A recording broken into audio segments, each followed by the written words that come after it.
Hello students, hello everyone again. Chapter 1 Business Studies Class 11th class continue करते हैं। आज की जो टॉपिक रहेंगे causes of business risk, starting a business, जो बेसिक फैक्टर्स उसके लिए हम ध्यान में रखते हैं कोई बिज़नेस स्टार्ट करने के लिए, उसके बारे में आपको बताएंगे। ठीक है, पिछली क्लास में आपने देखा था कि नेचर ऑफ बिजनेस रिस्क क्या होती हैं। Risk is the result of uncertainties, risk is unavoidable, degree of risk varies with the size of business, profit is consideration of risk taking, और risk depend on the nature of business. ये risk जो है, क्योंकि business होता है, भविष्य को ध्यान में रख के किया जाता है, प्लान करते हैं हम। ज़रूरी नहीं है कि सारी चीज़ें प्लान के मुताबिक ही हों, तो इस रिस्क को लेने के लिए ही, सामने इसको फेस करने के लिए ही हमें प्रॉफिट मिलता है। ठीक है ना, उसका रिवार्ड होता है वो रिस्क टेकिंग का। और ये जो रिस्क होते हैं वो भविष्य, क्योंकि भविष्य के गर्त में क्या छुपा है किसी को पता नहीं है, तो ये रिस्क अनअवॉइडेबल हैं। हाँ, हम इनसे बचने के लिए कुछ स्टेप्स, कुछ कदम उठा सकते हैं, परंतु हम इससे बच नहीं सकते। और जो डिग्री ऑफ रिस्क होती है varies with the size of business, कि आप छोटा बिज़नेस करोगे तो रिस्क छोटा होगा, बड़ा बिज़नेस करोगे तो रिस्क बड़ा होगा। परंतु बिज़नेस के साथ साथ रिस्क छोटा बड़ा होगा तो ठीक है, प्रॉफिट भी छोटा बड़ा हो जाएगा उसके अकॉर्डिंगली।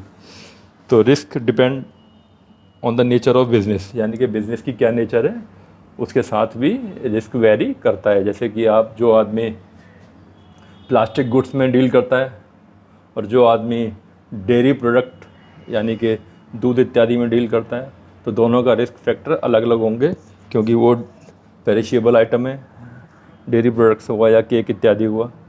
प्लास्टिक की गुड्स पेरिशेबल नहीं है, तो डिपेंड करता है रिस्क उसकी नेचर के हिसाब से बिज़नेस की। ठीक है ना।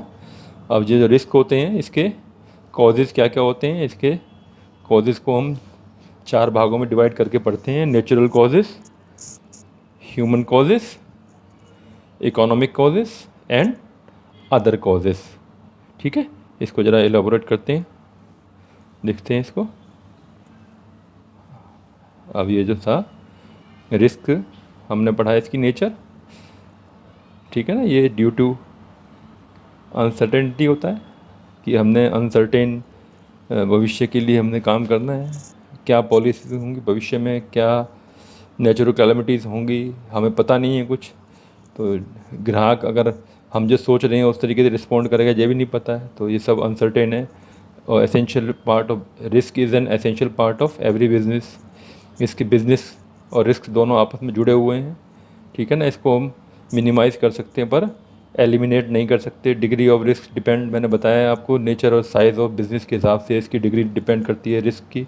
और रिस्क जो होता है, इसी के कारण प्रॉफिट कमाया जाता है। Risk, profit is the reward of risk taking, no risk no gain. ठीक है, इसके बाद आ जाता है आपका causes of business risk. First था, हमने पढ़ा नेचुरल कॉजेज़। नेचुरल कॉजेज़ के अंदर इसके ऊपर किसी का कंट्रोल नहीं है। कैलामिटीज़ हैं, नेचुरल कैलामिटीज़ हैं, लाइक फ्लड है, अर्थक्वेक है, लाइटनिंग है, हैवी रेन्स हैं, फेमेन। ये सब चीज़ें क्या हैं, आपके बिज़नेस को, प्रॉपर्टी को लॉस पहुंचा सकती हैं। ये नेचुरल कॉजेज़ हो गए। ह्यूमन कॉजेज़ में, ह्यूमन कॉजेज़ है, अनएक्सपेक्टेड इवेंट हो जाए, लाइक डिसऑनेस्टी है, किसी ने बेईमानी कर दी, कोई पैसे लेके भाग गया आपके, आपने भेजा था बैंक में, वो अपना लेके भाग गया गाँव। Stoppage of work due to power failure, अचानक से ग्रिड फेल हो गया, काम ठप, सारी लेबर खाली बैठी हुई है। ठीक है, या फिर स्ट्राइक्स हो गई, किसी डिमांड को लेके स्ट्राइक हो गई, रॉयट्स हो गए, दंगे फैल गए अचानक से। मैनेजमेंट इनएफिशिएंसी आ गई, कोई पीछे चाइना से वॉर की पोजीशन हो गई थी, तो जिसने भी चाइनीज़ माल में स्टॉक भरा हुआ था वो सब ठप हो गया ना काम उसका। तो ये भी एक रीज़न होते हैं। अब ये रीज़न ह्यूमन रीज़न में शामिल नहीं होगा, ये आगे कवर होंगे अदर रीजंस में। इकोनॉमिक कॉजेज़, इकोनॉमिक कॉजेज़ क्या है, इसमें कोई प्राइस पॉलिसी चेंज कर दी गवर्नमेंट ने, कोई अगर इंटरेस्ट के रेट चेंज हो गए, हायर टैक्सेस लग गए अचानक से। ठीक है ना, ये सब चीज़ें हो गई आपकी इकोनॉमिक कॉजेज़ में। इसके बाद अदर कॉजेज़ में अनफॉर्चुनेट इवेंट्स लाइक जैसे पॉलिटिकल डिस्टर्बेंस हो गई, अचानक से कोई मैकेनिकल फेलियर हो गए कोई, such as bursting of boiler, fluctuation in exchange rates हो गया, अचानक से जो एक्सचेंज रेट हैं वो फ्लक्चुएट हो गए, तो ये भी एक रिस्क होता है। ठीक है, which lead to the possibilities of business risk. जैसे कि आपने कोई एक्सपोर्ट किया, उस समय आपकी करेंसी जो थी उसके विदेश के मुकाबले बड़ा डिफरेंस था, उसमें विदेश से अच्छा पैसा आना था, कन्वर्ट अच्छा होता इंडिया में आके, परंतु चेंज हो गए, इसके रेट्स चेंज हो गए एक्सचेंज के, जिस वजह से आपको घाटा हो गया। तो ये सब चीज़ें अदर में कॉजेज़ में कवर हो जाती हैं। तो जैसा कि मैंने बताया, इन रिस्क जो बच नहीं सकते इनसे, हम इनको हम मिनिमाइज़ थोड़ा बहुत किसी कोई कदम उठा के उसको मिनिमाइज़ कर सकते हैं। जैसे कि decide not to enter into too risky transactions, बहुत जो रिस्की ट्रांजैक्शन उसमें हम एंटर ना करें, हम उसमें ना पड़ें। फिर take preventive measures like fire fighting devices to reduce risk हैं, जैसे कि ये स्मोक डिटेक्टर होता है, ये सब चीज़ें लगाना ताकि आग लगे तो उस पोजीशन में आप उसमें बच सको नुकसान से। तो इस तरह के मेजरमेंट्स। और इसके बाद सी है इसमें, take insurance policy to transfer risk to insurance company, insurance लेना जहाँ जहाँ भी रिस्क के फैक्टर आपको लगते हैं। जैसे आपके पास व्हीकल्स हैं, उनका इंश्योरेंस ले लिया, मशीन है कोई महंगी, उसका इंश्योरेंस ले लिया, बिल्डिंग है उसका इंश्योरेंस ले लिया। इस प्रकार से एक बार आपकी इंश्योरेंस की किस्त तो जाएगी, परंतु आपको फिर निश्चिंत हो जाओगे 1 साल के लिए, या जिस पीरियड के लिए आपने इंश्योरेंस पॉलिसी ली है उस पीरियड के लिए उतनी आपने फिक्स खर्चा किया, परंतु उसके बाद आप चैन की नींद सोओगे कि आपका जो है रिस्क ट्रांसफ़र हो जाएगा। बाय द वे उससे कोई नुकसान होता है तो उस फैक्टर से इंश्योरेंस कंपनी आपको कंपनसेट करेगी। ठीक है ना। इसके बाद assume risk by making provisions in the current earnings, ये जैसे हमने पढ़ा है प्रिंसिपल्स में, जब आप अर्निंग कर रहे होते हो, प्रॉफिट्स कमाते हो, तो उसमें से कुछ हिस्सा निकाल के अनसर्टेन जो आपके आने वाले टाइम के लिए कुछ रिस्क हो सकते हैं उसको आप मीट आउट करने के लिए पैसे बचा के रख सकते हो। जैसे कि आप बैड डेट्स के लिए आपने प्रोविज़न रख लिया। डेटर्स होते हैं ना, जिससे हमने उधार किसी को सामान दिया है, उधार सामान दिया है तो उम्मीद नहीं है ना पूरे 100% आपको वापस कर ही दें, तो हम क्या करते हैं, ये मान के चलते हैं जैसे हमने 1 लाख का उधार दिया है कि 5% या 10% का प्रोविज़न कर लेते हैं कि ये हमारे डेटर्स जो हैं बैड हो जाएंगे, यानी कि पेमेंट हमको नहीं देंगे किसी वजह से। तो हम उस स्थिति से बचने के लिए, हमारे बिज़नेस को कोई दिक्कत ना हो, तो हम अपने जो करंट प्रॉफिट्स हैं उसमें से कुछ प्रोविज़न बना के रखते हैं। ठीक है, उसे बोलते हैं प्रोविज़न फॉर बैड डेट्स। तो इस प्रकार से प्रोविज़न्स बना के भी हम रिस्क को, उसके जो नुकसान को कम कर सकते हैं। Share risk with other companies as manufacturers and wholesalers may do by agreeing to share losses which may be caused by falling prices. जैसे कि ये तो उदाहरण दिया एक, अभी एक आपने देखा ना कोविड पेंडेमिक चला है, तो इसमें भी आपने ये चीज़ देखने को मिली है आपको कि जो किसी ने किराए पे बिल्डिंग दी है किसी बैंक को, तो वो उनकी आपस में इस बात के लिए सहमति बन गई, भाई ठीक है कि इस बार हम 12 महीने की जगह 10 महीने का रेंट लेंगे आपसे, क्योंकि आपकी पोजीशन बड़ी ख़राब रही है। तो इस प्रकार से अपने रिस्क को शेयर करना अदर एंटरप्राइजेज़ के साथ में, तो ये भी एक तरीका हो सकता है। तो ये 4-5 तरीके बताए गए हैं जिससे हम रिस्क को मिनिमाइज़ कर सकते हैं। ठीक है ना, बच तो सकते नहीं, रिस्क तो आना ही आना है, बच नहीं सकते उससे, हम मिनिमाइज़ कर सकते हैं उसको, राइट। इसके बाद अब लास्ट इसका जो टॉपिक है लेसन का, वो है starting a business basic factors, यानी कि किसी बिज़नेस को स्टार्ट करने के लिए कौन कौन से बेसिक फैक्टर्स हैं जिनको आपने ध्यान में रखना होता है। ठीक है, तो इसमें क्या है, इसके लिए सबसे पहला पॉइंट है सिलेक्शन ऑफ बिज़नेस लाइन, कौन सी लाइन आपने चूज़ करनी है। तो इसके लिए आप देखोगे ना कि मार्केट में किस चीज़ की डिमांड है, आपका इंटरेस्ट किस में है, आपने ट्रेडिंग करनी है या मैन्युफैक्चरिंग करनी है, आपने किस लेवल पे काम करना है, बहुत बड़ी कंपनी खोलनी है या बहुत छोटी कंपनी खोलनी है। तो ये सब चीज़ें आपने तय करनी है पहले से। तो ये क्या है, फर्स्ट है selection of line of business, right. दूसरा क्या है, साइज़ ऑफ फर्म, फिर साइज़ में कि किस पैमाने पे आप काम करना चाहते हो, आप थोक व्यापारी बनना चाहते हो या आप मैन्युफैक्चरर बड़े बनना चाहते हो लार्ज स्केल के, या आप छोटे स्केल पे काम करना चाहते हो, कि ये डिपेंड करता है कि आपके पास किससे फंड्स हैं, कैसे फंड्स हैं और मार्केट की डिमांड्स कैसी हैं, ठीक है ना, और आपकी नॉलेज क्या है, आपके इंटरेस्ट क्या हैं, ये सब चीज़ें उस पर डिपेंड करती हैं।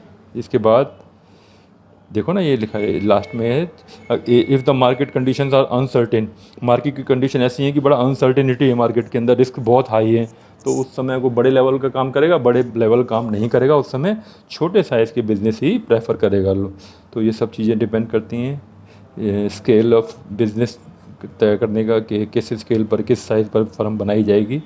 फिर है choice of form of ownership, यानी कि जो आप बिज़नेस एंटरप्राइज खोलने वाले हो कि उसकी फॉर्म क्या हो। फॉर्म का मतलब ये सेल प्रोप्राइटरशिप लिखा है ना, सेल नहीं है, सोल प्रोप्राइटरी कंसर्न खोलनी है आपने, पार्टनरशिप खोलनी है, या आपने कोई जॉइंट स्टॉक कंपनी खोलनी है, ये सब देखना पड़ेगा कि ये, क्योंकि सबकी अलग अलग विशेषताएं हैं। अगले चैप्टर में आप पढ़ोगे फॉर्म ऑफ एंटरप्राइजेस क्या क्या होती हैं। तो अकेले काम करना चाहते हो आप तो सोल प्रोप्राइटरशिप, आपने 2-3 लोगों के साथ मिलकर काम करना चाहते हो तो आप पार्टनरशिप, आप बहुत बड़ा काम करना चाहते हो और रिस्क का अपने ऊपर इतनी जिम्मेवारियाँ कम से कम रखना चाहते हो, यानी कि लाइबिलिटी अनलिमिटेड ना हो आपकी, तो क्या फिर आप खोलोगे, आप जॉइंट स्टॉक कंपनी खोलोगे।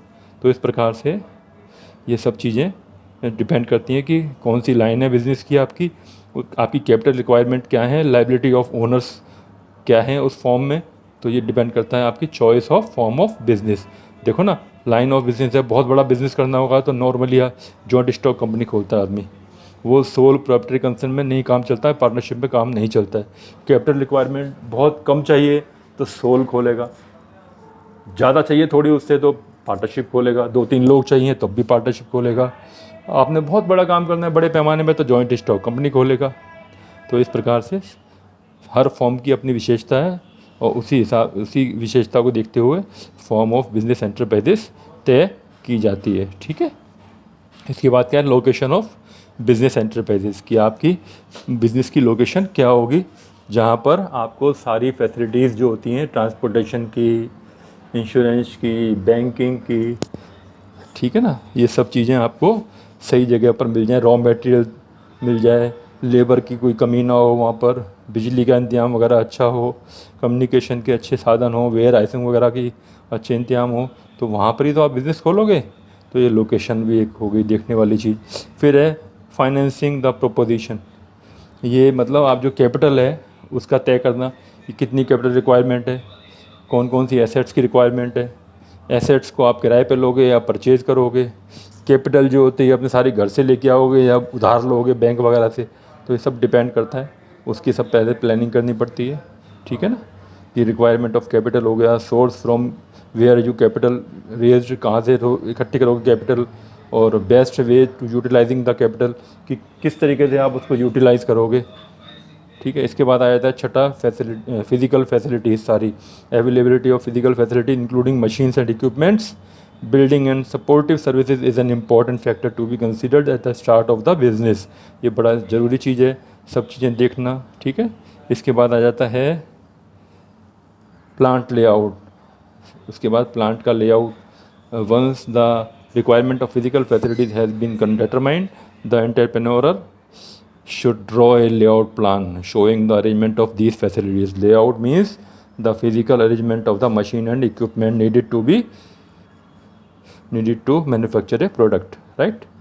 इसके बाद क्या आता है, competent and committed workforce। अभी तक तो आपने सारी चीज़ें अपना पैसा खर्च कर दिया है और उसका पैसे से मशीनें सब लगा दिया है, लेआउट प्लान बना लिया है।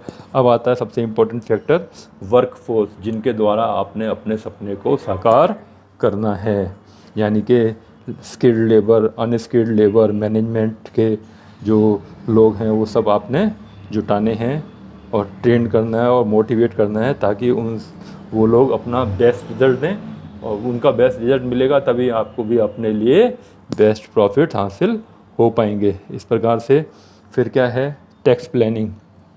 टैक्स प्लानिंग भी बहुत एक नेसेसरी है these days, because there are a number of tax laws in the country and they influence almost every aspect of the functioning of modern business. The founder of the business has to consider in advance the tax liability under various tax laws and its impact on the business decisions. इसी के base पर तो आप सारे काम करोगे, tax loss नहीं मालूम होगा तो आप अपनी जो होती है ना, सेलिंग प्राइस निकालना ही मुश्किल हो जाएगा आपको। तो ये सब चीज़ें कि किस तरीके से आपके टैक्सेस वगैरह की लाइबिलिटीज़ हैं वो बीच में कंसीडर आपको करने ही होते हैं पहले से, ठीक है। इसके बाद आया था लॉन्चिंग द एंटरप्राइजेस। अब आता है मामला बिल्कुल तैयार हो जाना, मार्केट में कूद पड़ना। After the decisions relating to the above mentioned factors have been taken, the entrepreneur can go ahead with the actual launching of the enterprises, which would mean mobilizing various resources जो आपने इकट्ठे किए हैं सबको mobilise करना, fulfilling necessary legal formalities, यानी कि कोई आपने सर्टिफिकेट वगैरह लेना हो स्टार्ट करने से पहले वो लेना, और starting the production process and initiating the sales promotion. उधर फैक्ट्री में चालू होगा प्रोडक्शन और उधर आपने मार्केटिंग डिपार्टमेंट को लगा देना है काम में, प्रमोशन कैंपेन और सेल्स वगैरह, जिससे आपकी हो चालू हो जाए। तो इस प्रकार से आपका एक बिज़नेस चालू होता है, राइट। आपको एक आइडिया मिल गया होगा। तो इसके बाद ये चैप्टर ख़त्म होता है, इसकी प्रैक्टिस करें क्वेश्चंस की, है ना। इसके बाद अगली क्लास में मिलते हैं आप। See you in next class. Bye for now, thank you very much. Hello students, hello everyone again. Chapter 1 business studies, class 11th class continue करते हैं। आज की जो टॉपिक रहेंगे causes of business risk, starting a business, जो basic factors उसके लिए हम ध्यान में रखते हैं कोई बिज़नेस स्टार्ट करने के लिए, उसके बारे में आपको बताएंगे, ठीक है। पिछली क्लास में आपने देखा था कि नेचर ऑफ बिजनेस रिस्क क्या होती हैं। Risk is the result of uncertainties, risk is unavoidable, degree of risk varies with the size of business, profit is consideration of risk taking, और risk depend on the nature of business. ये risk जो है, क्योंकि business होता है, भविष्य को ध्यान में रख के किया जाता है, प्लान करते हैं हम। ज़रूरी नहीं है कि सारी चीज़ें प्लान के मुताबिक ही हों। तो इस रिस्क को लेने के लिए ही, सामने इसको फेस करने के लिए ही हमें प्रॉफिट मिलता है, ठीक है ना। उसका रिवार्ड होता है वो रिस्क टेकिंग का। और ये जो रिस्क होते हैं वो भविष्य, क्योंकि भविष्य के गर्त में क्या छुपा है किसी को पता नहीं है, तो ये रिस्क अनअवॉइडेबल हैं। हाँ, हम इनसे बचने के लिए कुछ स्टेप्स, कुछ कदम उठा सकते हैं, परंतु हम इससे बच नहीं सकते।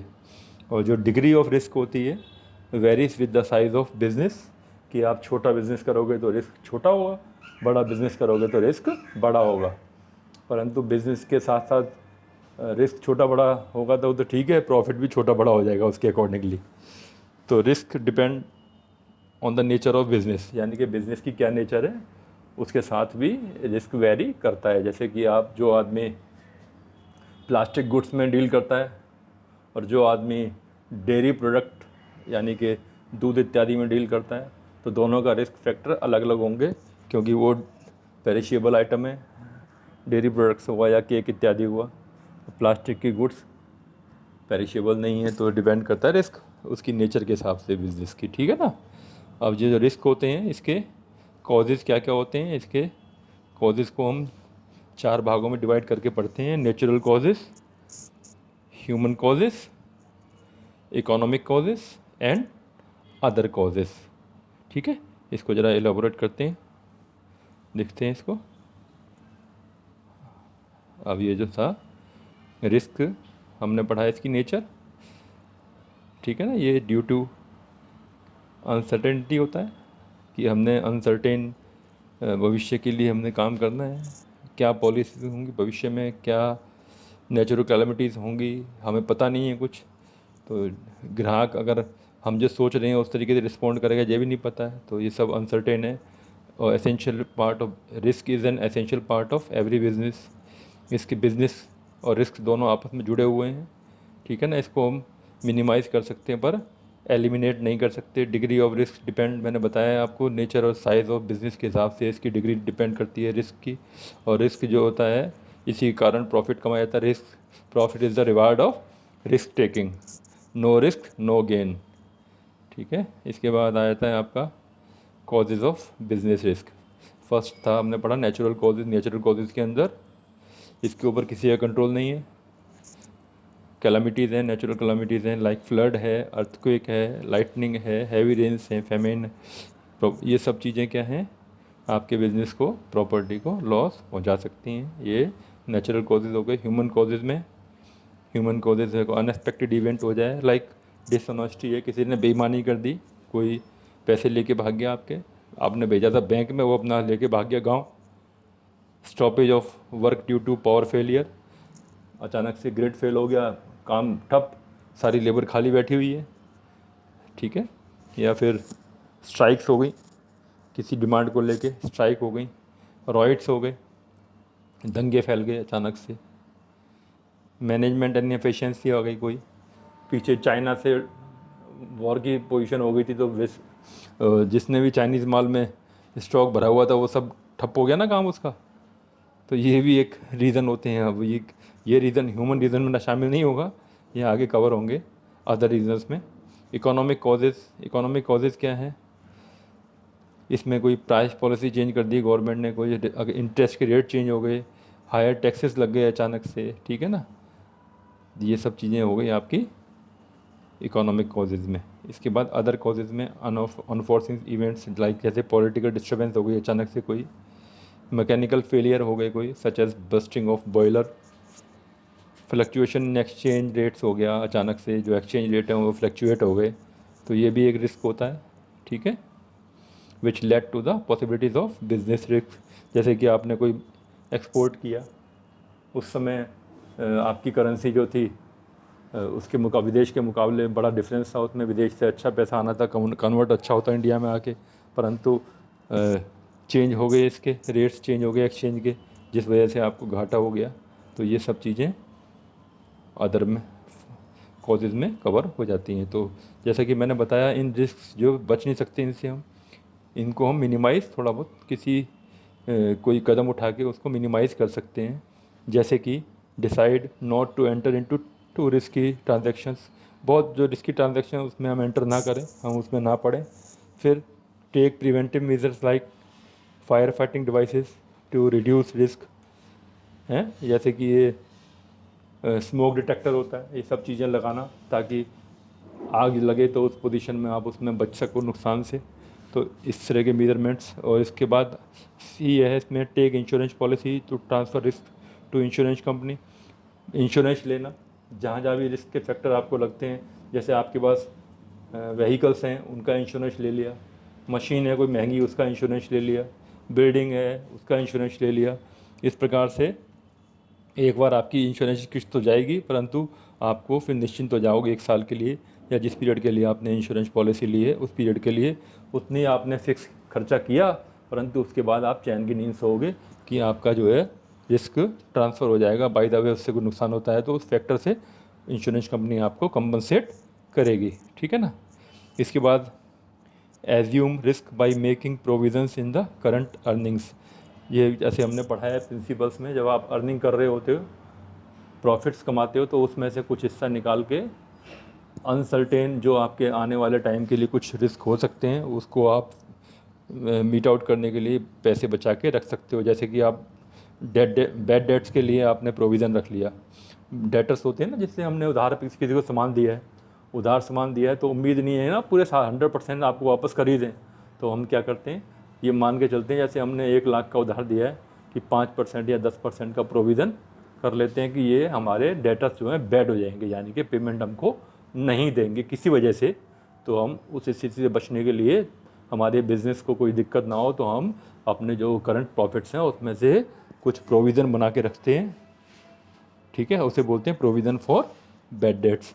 तो इस प्रकार से प्रोविज़न्स बना के भी हम रिस्क को, उसके जो नुकसान को कम कर सकते हैं। Share risk with other companies as manufacturers and wholesalers may do by agreeing to share losses which may be caused by falling prices. जैसे कि ये तो उदाहरण दिया एक, अभी एक आपने देखा ना कोविड पेंडेमिक चला है, तो इसमें भी आपने ये चीज़ देखने को मिली है आपको कि जो किसी ने किराए पे बिल्डिंग दी है किसी बैंक को, तो वो उनकी आपस में इस बात के लिए सहमति बन गई, भी ठीक है कि इस बार हम 12 महीने की जगह 10 महीने का रेंट लेंगे आपसे, क्योंकि आपकी पोजीशन बड़ी ख़राब रही है।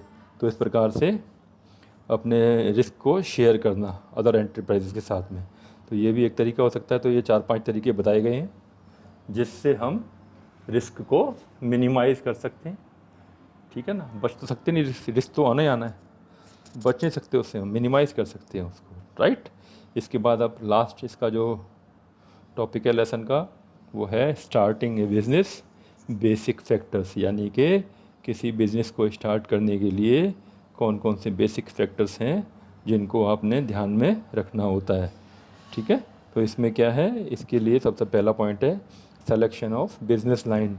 कौन सी लाइन आपने चूज़ करनी है, तो इसके लिए आप देखोगे ना कि मार्केट में किस चीज़ की डिमांड है, आपका इंटरेस्ट किस में है, आपने ट्रेडिंग करनी है या मैन्युफैक्चरिंग करनी है, आपने किस लेवल पे काम करना है, बहुत बड़ी कंपनी खोलनी है या बहुत छोटी कंपनी खोलनी है, तो ये सब चीज़ें आपने तय करनी है पहले से। तो ये क्या है, फर्स्ट है selection of line of business, right. दूसरा क्या है, साइज़ ऑफ फर्म। फिर साइज़ में कि किस पैमाने पे आप काम करना चाहते हो, आप थोक व्यापारी बनना चाहते हो या आप मैन्युफैक्चरर बड़े बनना चाहते हो लार्ज स्केल के, या आप छोटे स्केल पे काम करना चाहते हो, कि ये डिपेंड करता है कि आपके पास किससे फंड्स हैं, कैसे फंड्स हैं और मार्केट की डिमांड्स कैसी हैं, ठीक है ना। और आपकी नॉलेज क्या है, आपके इंटरेस्ट क्या हैं, ये सब चीज़ें उस पर डिपेंड करती हैं। इसके बाद देखो ना, ये लिखा है लास्ट में है, if the market conditions are uncertain, market की कंडीशन ऐसी है कि बड़ा अनसर्टेनिटी है मार्केट के अंदर, रिस्क बहुत हाई है, तो उस समय वो बड़े लेवल का काम करेगा, बड़े लेवल काम नहीं करेगा, उस समय छोटे साइज़ के बिजनेस ही प्रेफर करेगा लो। तो ये सब चीज़ें डिपेंड करती हैं स्केल ऑफ बिजनेस तय करने का, कि किस स्केल पर किस साइज़ पर फर्म बनाई जाएगी। फिर है choice of form of ownership, यानी कि जो आप बिजनेस एंटरप्राइज खोलने वाले हो कि उसकी फॉर्म क्या हो। फॉर्म का मतलब ये सेल प्रोप्राइटरशिप लिखा है ना, सेल नहीं है, सोल प्रोप्राइटरी कंसर्न खोलनी है आपने, पार्टनरशिप खोलनी है, या आपने कोई जॉइंट स्टॉक कंपनी खोलनी है, ये सब देखना पड़ेगा कि ये, क्योंकि सबकी अलग अलग विशेषताएं हैं। अगले चैप्टर में आप पढ़ोगे फॉर्म ऑफ एंटरप्राइजेस क्या क्या होती हैं। तो अकेले काम करना चाहते हो आप तो सोल प्रोप्राइटरशिप, आपने 2-3 लोगों के साथ मिलकर काम करना चाहते हो तो आप पार्टनरशिप, आप बहुत बड़ा काम करना चाहते हो और रिस्क का अपने ऊपर इतनी जिम्मेवारियाँ कम से कम रखना चाहते हो, यानी कि लाइबिलिटी अनलिमिटेड ना हो आपकी, तो क्या फिर आप खोलोगे, आप जॉइंट स्टॉक कंपनी खोलोगे। तो इस प्रकार से ये सब चीज़ें डिपेंड करती हैं कि कौन सी लाइन है बिज़नेस की आपकी, आपकी कैपिटल रिक्वायरमेंट क्या है, लाइबिलिटी ऑफ ओनर्स क्या है उस फॉर्म में। तो ये डिपेंड करता है आपकी choice of form of business. देखो ना, लाइन ऑफ बिजनेस है, बहुत बड़ा बिजनेस करना होगा तो नॉर्मली जॉइंट स्टॉक कंपनी खोलता है आदमी, वो सोल प्रॉपर्टी कंसर्न में नहीं काम चलता है, पार्टनरशिप में काम नहीं चलता है। कैपिटल रिक्वायरमेंट बहुत कम चाहिए तो सोल खोलेगा, ज़्यादा चाहिए थोड़ी उससे तो पार्टनरशिप खोलेगा, 2-3 लोग चाहिए तब भी पार्टनरशिप खोलेगा, आपने बहुत बड़ा काम करना है बड़े पैमाने में तो जॉइंट स्टॉक कंपनी खोलेगा। तो इस प्रकार से हर फॉर्म की अपनी विशेषता है और उसी विशेषता को देखते हुए फॉर्म ऑफ बिजनेस एंटरप्राइजेस तय की जाती है, ठीक है। इसके बाद क्या है, लोकेशन ऑफ बिजनेस एंटरप्राइजेस, की आपकी बिजनेस की लोकेशन क्या होगी, जहाँ पर आपको सारी फैसिलिटीज़ जो होती हैं ट्रांसपोर्टेशन की, इंश्योरेंस की, बैंकिंग की, ठीक है ना, ये सब चीज़ें आपको सही जगह पर मिल जाए, रॉ मटेरियल मिल जाए, लेबर की कोई कमी ना हो वहाँ पर, बिजली का इंतजाम वगैरह अच्छा हो, कम्युनिकेशन के अच्छे साधन हो, वेयर हाउसिंग वगैरह की अच्छे इंतजाम हो, तो वहाँ पर ही तो आप बिज़नेस खोलोगे। तो ये लोकेशन भी एक हो गई देखने वाली चीज़। फिर है फाइनेंसिंग द प्रोपोजिशन, ये मतलब आप जो कैपिटल है उसका तय करना कि कितनी कैपिटल रिक्वायरमेंट है, कौन कौन सी एसेट्स की रिक्वायरमेंट है, एसेट्स को आप किराए पे लोगे या परचेज़ करोगे, कैपिटल जो होती है अपने सारी घर से लेके आओगे या उधार लोगे बैंक वगैरह से, तो ये सब डिपेंड करता है, उसकी सब पहले प्लानिंग करनी पड़ती है, ठीक है ना। ये रिक्वायरमेंट ऑफ कैपिटल हो गया, source from where you capital raised, कहाँ से इकट्ठी करोगे कैपिटल, और best way to utilising the capital, कि किस तरीके से आप उसको यूटिलाइज़ करोगे, ठीक है। इसके बाद आ जाता है छठा फिजिकल फैसिलिटीज़ सारी, availability of physical facility including machines and equipments, building and supportive services is an important factor to be considered at the start of the business, ये बड़ा ज़रूरी चीज़ है, सब चीज़ें देखना, ठीक है। इसके बाद आ जाता है प्लांट लेआउट, उसके बाद प्लांट का layout, once the requirement of physical facilities has been determined, the entrepreneur should draw a layout plan showing the arrangement of these facilities. Layout means the physical arrangement of the machine and equipment needed to be needed to manufacture a product, right. इसके बाद क्या आता है, competent and committed workforce. अभी तक तो आपने सारी चीज़ें अपना पैसा खर्च कर दिया है और उसका पैसे से मशीनें वशीनें सब लगा दिया है, लेआउट प्लान बना लिया है। अब आता है सबसे इम्पोर्टेंट फैक्टर, वर्कफोर्स, जिनके द्वारा आपने अपने सपने को साकार करना है। यानी कि skilled labour, unskilled labour, management के जो लोग हैं वो सब आपने जुटाने हैं और ट्रेन करना है और मोटिवेट करना है, ताकि वो लोग अपना बेस्ट रिज़ल्ट दें, और उनका बेस्ट रिज़ल्ट मिलेगा तभी आपको भी अपने लिए बेस्ट प्रॉफिट हासिल हो पाएंगे। इस प्रकार से फिर क्या है, टैक्स प्लानिंग। टैक्स प्लानिंग भी बहुत एक नेसेसरी है these days, because there are a number of tax laws in the country and they influence almost every aspect of the functioning of modern business. The founder of the business has to consider in advance the tax liability and the various tax laws and its impact on the business decisions. इसी के base पर तो आप सारे काम करोगे। Tax loss नहीं मालूम होगा तो आप अपनी जो होती है ना सेलिंग प्राइस निकालना ही मुश्किल हो जाएगा आपको। तो ये सब चीज़ें कि किस तरीके से आपके टैक्सेस वगैरह की लाइबिलिटीज़ हैं वो बीच में कंसीडर आपको करने ही होते हैं पहले से, ठीक है। इसके बाद आया था लॉन्चिंग द एंटरप्राइजेस। अब आता है मामला बिल्कुल तैयार हो जाना, मार्केट में कूद पड़ना। After the decisions relating to the above mentioned factors have been taken, the entrepreneur can go ahead with the actual launching of the enterprises, which would mean mobilizing various resources जो आपने इकट्ठे किए हैं सबको mobilise करना, fulfilling necessary legal formalities, यानी कि कोई आपने सर्टिफिकेट वगैरह लेना हो स्टार्ट करने से पहले वो लेना, और starting the production process and initiating the sales promotion. उधर फैक्ट्री में चालू होगा प्रोडक्शन और उधर आपने मार्केटिंग डिपार्टमेंट को लगा देना है काम में, प्रमोशन कैंपेन और सेल्स वगैरह जिससे आपकी हो चालू हो जाए। तो इस प्रकार से आपका एक बिज़नेस चालू होता है, राइट। आपको एक आइडिया मिल गया होगा। तो इसके बाद ये चैप्टर ख़त्म होता है, इसकी प्रैक्टिस करें क्वेश्चंस की, है ना। इसके बाद अगली क्लास में मिलते हैं आप। See you in next class. Bye for now, thank you very much.